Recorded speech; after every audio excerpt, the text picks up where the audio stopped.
श्री गणेशाय नमः। श्री सीतारामाभ्यां नमः। श्री हनुमते नमः। श्री उमापते नमः। श्री गुरुवे नमः। सब संतन की जय जय। जय जय सीताराम। राधे श्याम।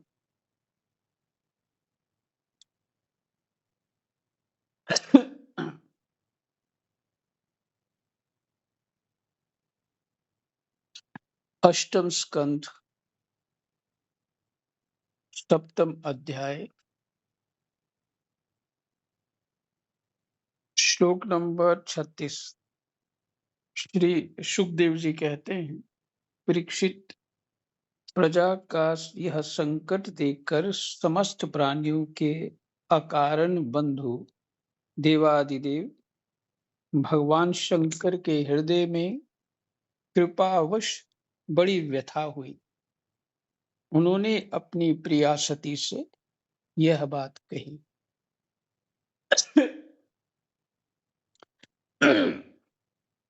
कृष्णाय वासुदेवाय हरये परमात्मने प्रणतः क्लेशनाशाय गोविन्दाय नमो नमः। गोविन्दाय नमो।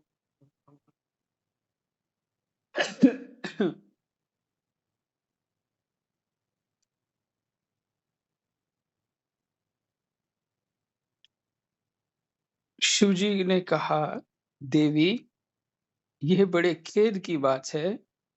देखो तो सही, समुद्र मंथन से निकले हुए कालकूट विष के कारण प्रजा पर कितना बड़ा दुख आ पड़ा है। ये बेचारे किसी प्रकार अपने प्राणों की रक्षा करना चाहते हैं। इस समय मेरा यह कर्तव्य है कि मैं इन्हें निर्भय कर दूं। जिनके पास शक्ति सामर्थ्य है,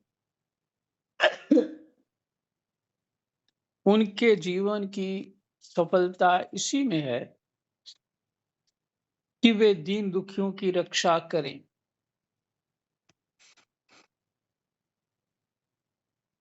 सज्जन पुरुष अपने क्षण भंगुर प्राणों की बलि देकर भी दूसरे प्राणियों के प्राण की रक्षा करते हैं। कल्याणी, अपने ही मोह की माया में फंस कर संसार के प्राणी मोहित हो रहे हैं और एक दूसरे से वैर की गांठ बांधे बैठे हैं। उनके ऊपर जो कृपा करता है, उस पर सर्वात्मा भगवान श्री कृष्ण प्रसन्न होते हैं। और जब भगवान प्रसन्न हो जाते हैं, तब चराचर जगत के साथ मैं भी प्रसन्न हो जाता हूं।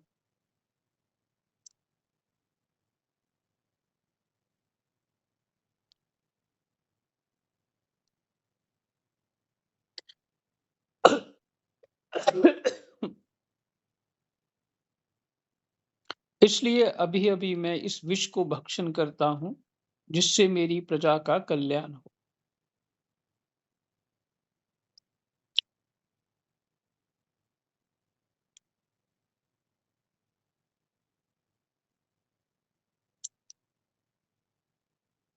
ये फिर से सुनाऊंगा थोड़ा, एक दो श्लोक।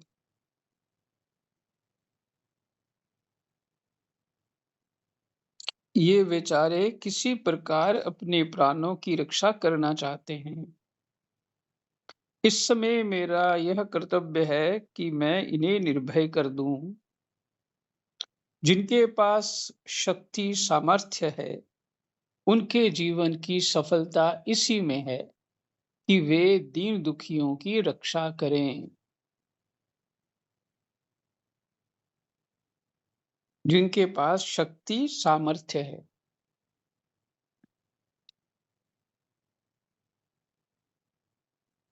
उनके जीवन की सफलता इसी में। कि वे दीन दुखियों की रक्षा करें।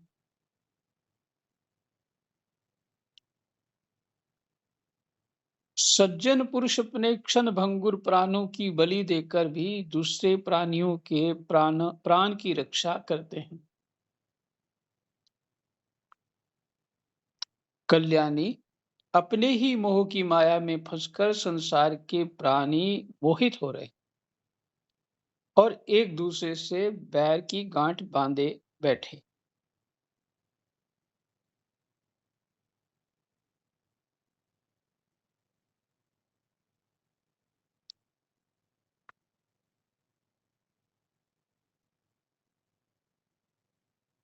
देखिए, विचार करना चाहिए। खैर, ये एक एक श्लोक और पढ़ लेता हूँ। उनके ऊपर जो कृपा करता है उस पर सर्वात्मा भगवान श्री कृष्ण प्रसन्न होते हैं, दीन दुखियों पे। और जब भगवान प्रसन्न हो जाते हैं तब चराचर जगत के साथ मैं भी प्रसन्न हो जाता हूँ। इसलिए अभी अभी मैं इस विष को भक्षण करता हूँ जिससे मेरी प्रजा का कल्याण हो।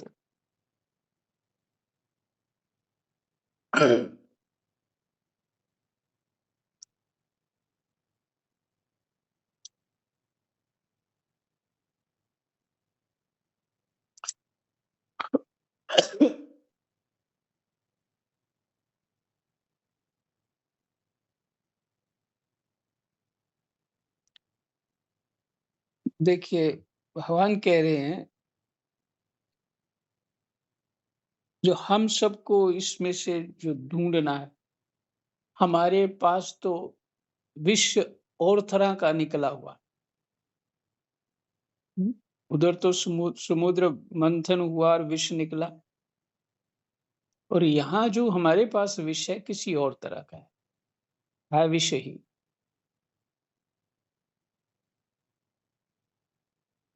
वो विष क्या है? अपनी बुद्धि से मंथन करते हम तो दोष दृष्टि करते हैं। दोष दृष्टि दूसरों अपना ही अनुमान करते हैं, उसने ऐसा सोचा तभी ऐसा किया, मेरे को ये बोला इत्यादि जो होता है। और फिर उनका पुराना जो रिकॉर्ड होता है उसको भी आप बीच में शामिल कर लेते हैं, तो कंक्लूजन निकाल के एक दूसरे के प्रति जो है भाव खराब हो जाते हैं। यही विष है हम लोगों के लिए। हमारे मंथन से जो विष निकला है वो यही है। हुँ, तो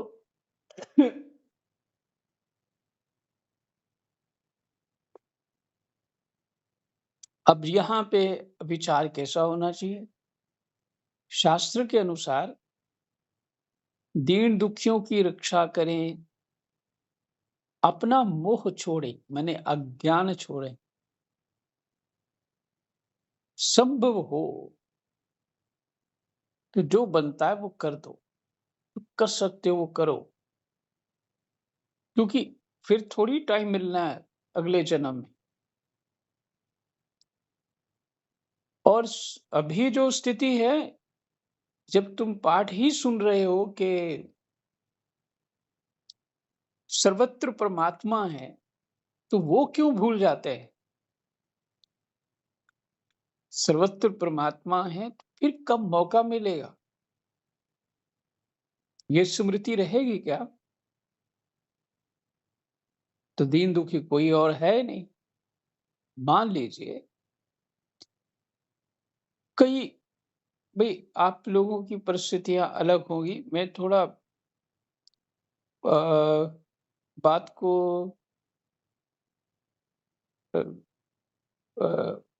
पर्सनल के कोई ना ले, मेरी बात को पर्सनल ना ले, जनरल ले। मुझे सबकी स्थिति पता नहीं है इसलिए पर्सनल मत ले।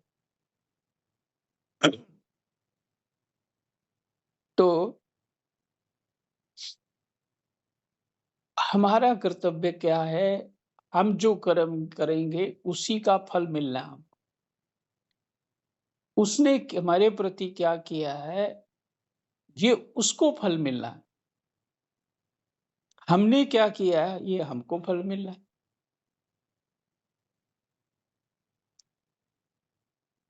जब बीच में मोह आ जाता है, अज्ञान आ जाता है, तो द्वेष हो जाता है।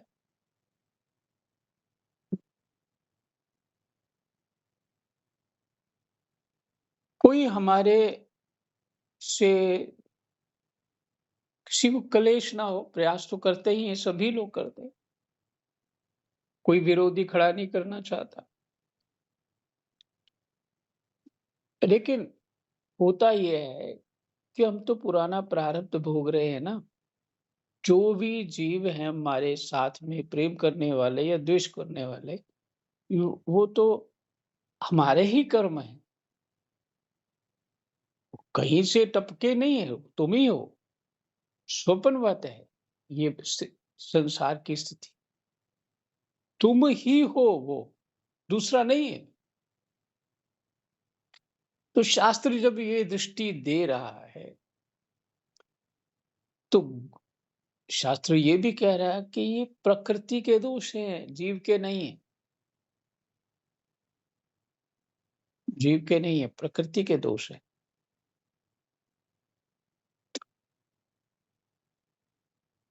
तो अपने चित्त को प्रसन्न करने के लिए सद्व्यवहार कभी नहीं छोड़ना चाहिए। दूस दूसरा आपके सद्व्यवहार से दुखी हो सकता है, या उसको जैसी बुद्धि होगी वैसा वो अनुभव कर सकता है, अच्छा भी, सुखी भी हो सकता है। लेकिन आप सद्व्यवहार करें, परिणाम ये भी निकल जाता है, इसको कोई स्वार्थ होगा। इस तरह से चलती लीलाएं हमारे साथ भी होती हैं, सबके साथ होती हैं। लेकिन ये हमारा जो विश्व फैला हुआ, ऐसा भाव रख कर के यदि विचार करें हम, तो दूसरा तो कोई है नहीं। इस सब परमात्मा की लीला है। कोई अपना, कोई पराया नहीं। सब मैं ही हूँ। स्वप्नवत जगत है, तो ये मेरा ही स्वप्न है। तो मुझे फिर भी अपने अंतःकरण को सुखी करने के लिए, प्रसन्न रखने के लिए, बनाए रखने के लिए मेरा सद्व्यवहार कभी छूटना नहीं चाहिए। मैं कोई एहसान नहीं करूँगा किसी के ऊपर। भी मुझे तो वो करना ही है, क्योंकि मेरा सद्व्यवहार जो अगर नहीं होगा तो मेरा हृदय कलुषित हो जाए, और द्वेष आके मेरे चित्त में बस बस जाएगा। और इस बुद्धि से यदि मैं करता हूँ, तो मैंने विष को गले में रख लिया। कोई इसका वो नहीं दिया, कोई इसका दुःख नहीं माना। हुँ, तो ज्ञान रूप भगवान जो शंकर हैं, वो तो जगत को यही शिक्षा दे रहे हैं। हमारी जो अभी सबकी, हम सब की जगत में स्थिति है वो ऐसी ही।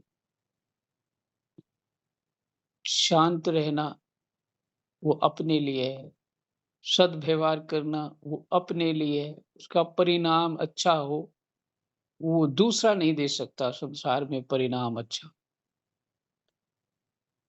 वो तो हो गया, तुमने बर्त दिया, उसने भी वैसा बर्त दिया, उसका कोई फ़ायदा नहीं। मैं मैंने अच्छा बरता तो मुझे परिणाम मेरे धर्मराज ने मुझे देना, और किसी ने नहीं देना है। वो सामने वाला व्यक्ति ने नहीं देना मेरे को कुछ भी, ऐसा मानना चाहिए।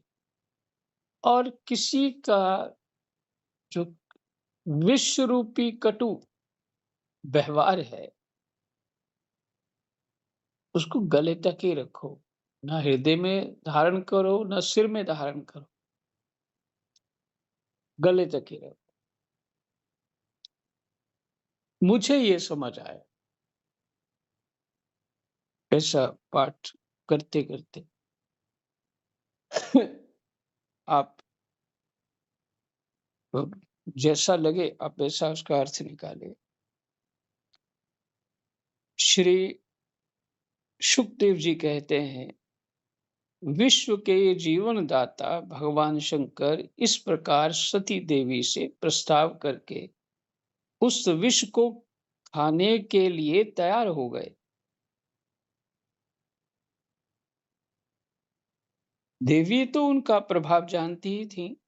उन्होंने हृदय से इस बात का अनुमोदन किया कि ठीक है, भगवान शंकर बड़े कृपालु हैं। उन्हीं की शक्ति से समस्त प्राणी जीवित रहते हैं। उन्होंने उस तीक्ष्ण हलाहल विष को अपनी हथेली पर उठाया और भक्षण कर गए। वह विष जल का पाप मल था। विष कौन सा था? जल का पाप मल था। जल को भी तो ब्रह्म हत्या लगी थी ना, वो भी हो सकता है। जल में तो कई तरह के पाप भी होते। उसे शंकर जी पर भी अपना प्रभाव प्रकट कर दिया था। उसने शंकर जी पर भी अपना प्रभाव प्रकट कर दिया। उससे उनका कंठ नीला पड़ गया, परंतु वह तो प्रजा का कल्याण करने वाले भगवान शंकर के लिए भूषण रूप हो गया।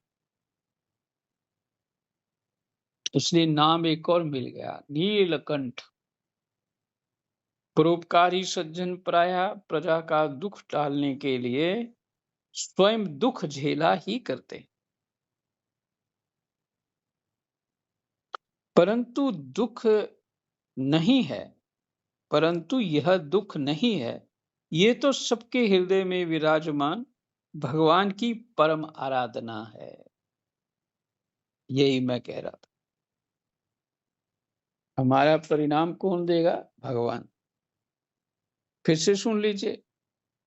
परोपकारी सज्जन प्रायः प्रजा का दुख टालने के लिए स्वयं दुख झेला ही करते हैं, परंतु ये दुख नहीं है, यह तो सबके हृदय में विराजमान भगवान की परम आराधना है।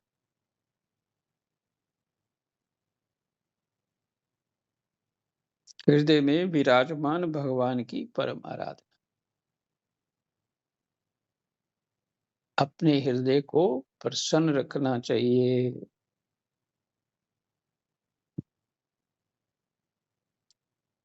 यही बात है। देवादिदेव भगवान शंकर सबकी कामना पूर्ण करने वाले।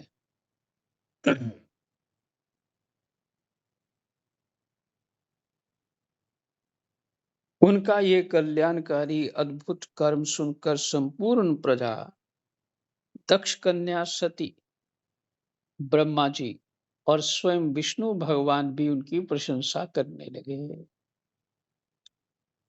जिस समय भगवान शंकर विष पान कर रहे थे, उस समय उनके हाथ से थोड़ा सा विष टपक पड़ा था। उसे बिच्छू, सांप तथा अन्य विषैले जीवों ने एवं विषैली औषधियों ने ग्रहण कर लिया। उनका भी धन्यवाद।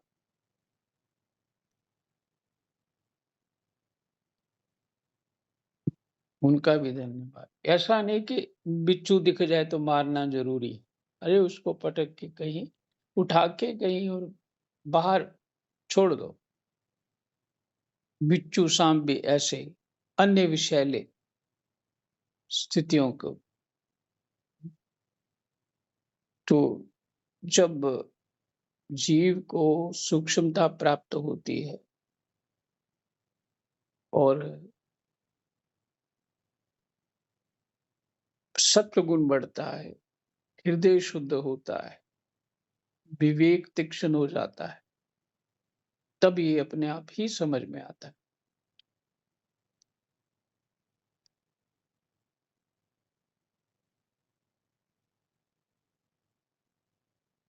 7वां अध्याय विश्राम।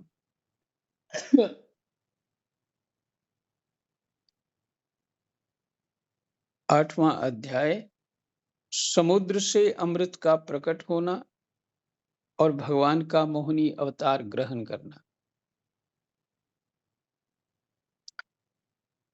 कृष्णाय वासुदेवाय हरये परमात्मने प्रणतक्लेशनाशाय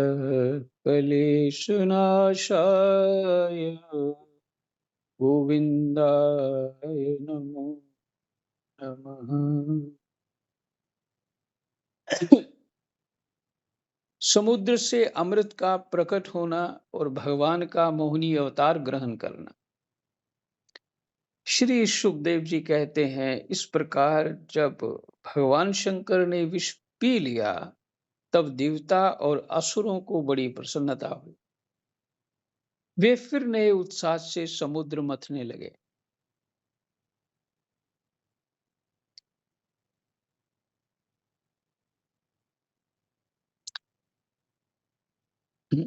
देवता और असुरों को बड़ी प्रसन्नता हुई।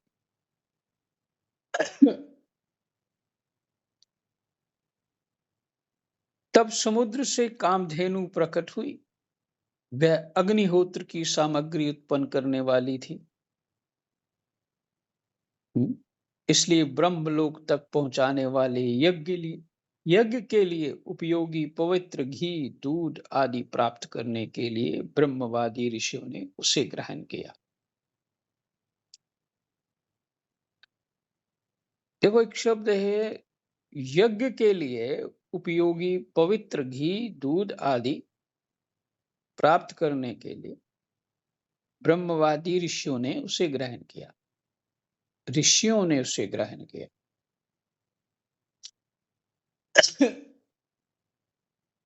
इससे निश्चित होता है कि जो देसी गाय है हमारी, उसका ही घी, दूध जो है यज्ञ हवन इत्यादि में काम आता है, और किसी का नहीं।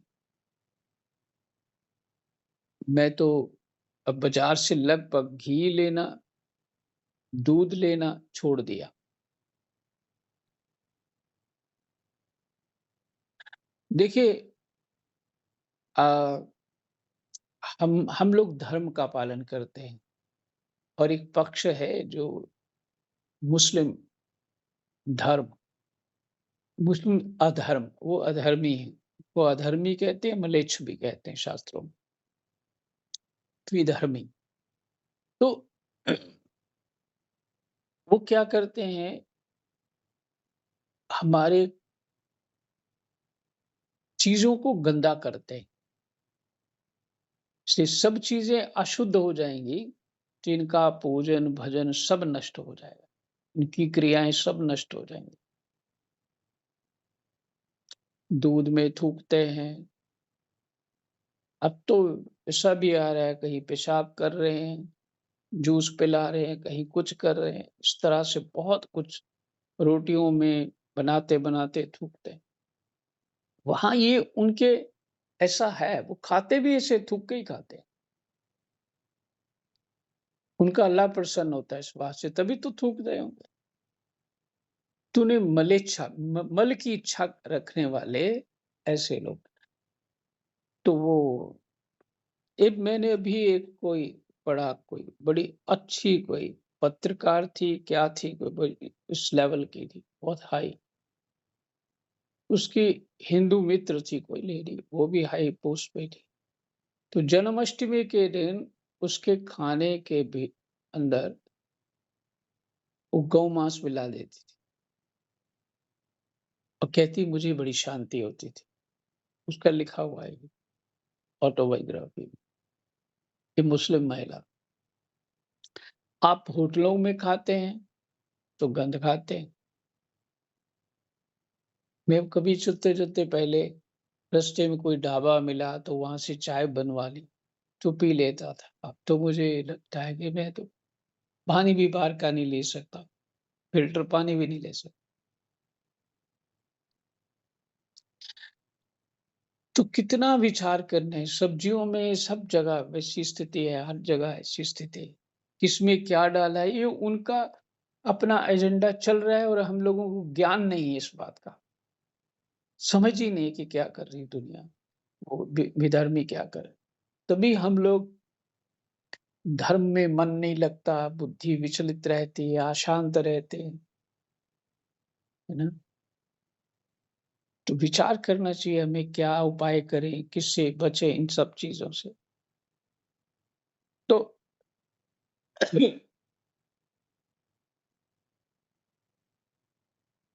हाँ, क्या बोले बातें लंबी हो जाएँगी।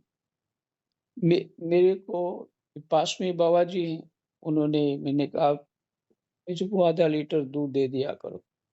वो बाबा जी ने देना शुरू किया, मुझे पेट दर्द ज़ोर से हो गया, दूध लेने के बाद। फिर मैंने खीर बनाई तो खीर में भी मुझे और मैं पचा नहीं सका उसको, मेरा लीवर तो वैसे ही कमज़ोर है। तो मेरे कहने का ये भाव है, हाँ, देसी गाय का दूध जो है, मुझे स्वस्थ कर देता है, मेरी शुगर भी ठीक कर देता है। मेरे और भी मानसिकता को एक बल दे देता है। ये मैंने नोट किया है। जब कभी मिलता है तो मैं उसको लेता हूँ। तो ये बहुत भी ये बातें विचार करनी चाहिए। हुँ, तो जहाँ तक जिसको कोई संभव हो अपना प्रयास करना चाहिए, इन सब चीज़ों से बचने के लिए।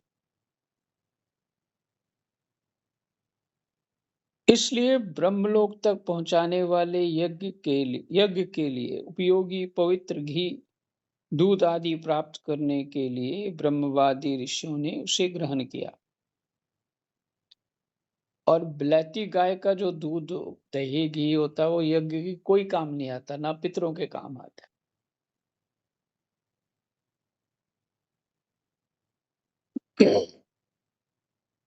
उसके बाद उच्च श्रवा नाम का घोड़ा निकला समुद्र मंथन से। वह चंद्रमा के समान श्वेत वर्ण का था। बलि ने उसे लेने की इच्छा प्रकट की, इंद्र ने उसे नहीं चाहा।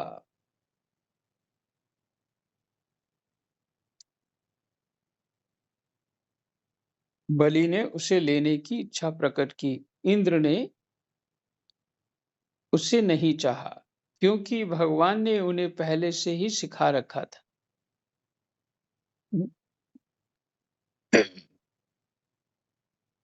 कौन सा उच्च श्रवा नाम का घोड़ा निकला था। तो विचार है कि समुद्र मंथन हो रहा है, घोड़े इत्यादि तो निकल सकते हैं इधर, पशु पशु इत्यादि तो उसमें रहते हैं।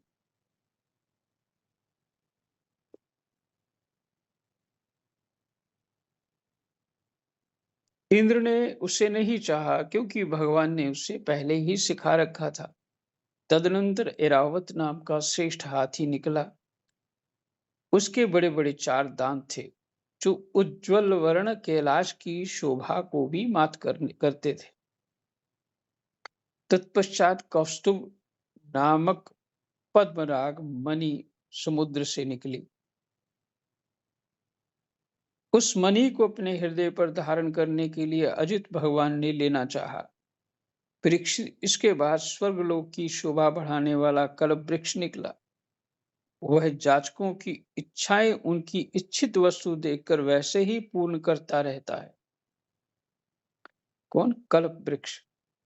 जैसे पृथ्वी पर तुम सबकी इच्छाएं पूर्ण करते हो। हम्म, सबकी इच्छाएं पूर्ण करते हो।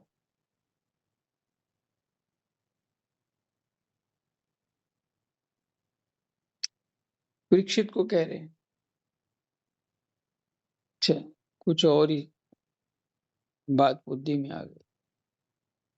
अच्छा, पंडित जी के पास जाएंगे, उनको कहेंगे कि इस तरह से मुझे दोष है, कोई मेरा काम नहीं चल रहा या कुछ इस तरह से हो रहा है, तो पितृदोष है या कुछ भी कह लीजिए, वो इस तरह से वो पंडित जी बताएँगे जाओ बंदरों को खिलाओ, गाय को खिलाओ और चींटियों को खिलाओ। तो उसके पुण्य से आपको लाभ होगा। तो क्या जो तुमसे माँग रहे हैं, जो तुम्हारे पास हैं, तुम्हारे वातावरण में हैं, आस-पास हैं, चाहे वो तुमसे स्नेह नहीं रखते, उसी को देना है जो स्नेह रखते हैं। तो उनको प्रसन्न कर दोगे तो क्या तुम्हें पुण्य लाभ नहीं होगा? चींटियों को देने से ही पुण्य लाभ होगा।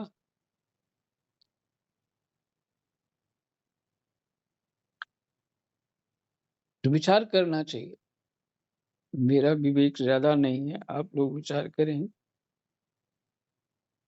परीक्षित के बाद स्वर्गलोक की शोभा बढ़ाने वाले कल्प वृक्ष निकला, वह जातकों की इच्छाएँ उनकी इच्छित वस्तु देकर वैसे ही पूर्ण करता रहता है, जैसे पृथ्वी पर तुम सबकी इच्छाएँ पूर्ण करते हो।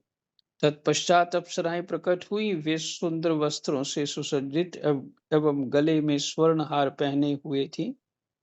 वे अपनी मनोहर चाल और विलास भरी चितवन से देवताओं को सुख पहुँचाने वाली हुईं। इसके बाद शोभा की मूर्ति स्वयं भगवती लक्ष्मी देवी प्रकट हुईं। वे भगवान की नित्य शक्ति, उनकी बिजली के समान चमकीली छटा से दिशाएं जगमगा उठी। उनके सौंदर्य, औदार्य, यौवन, रूप, रंग और महिमा से सबका चित्त खिंच गया। देवता, असुर, मनुष्य सभी ने चाहा कि ये हमें मिल जाएं। स्वयं इंद्र अपने हाथों उनके बैठने के लिए बड़ा विचित्र आसन ले आए। श्रेष्ठ नदियों ने मूर्तिमान होकर उनके अभिषेक के लिए सोने के घड़ों में भर भर कर पवित्र जल ला दिया। पृथ्वी ने अभिषेक के योग्य सब औषधियां दी। गौओं ने पंचगव्य और बसंत ऋतु ने चैत्र वैशाख में होने वाले सब फूल फल उपस्थित कर दिए।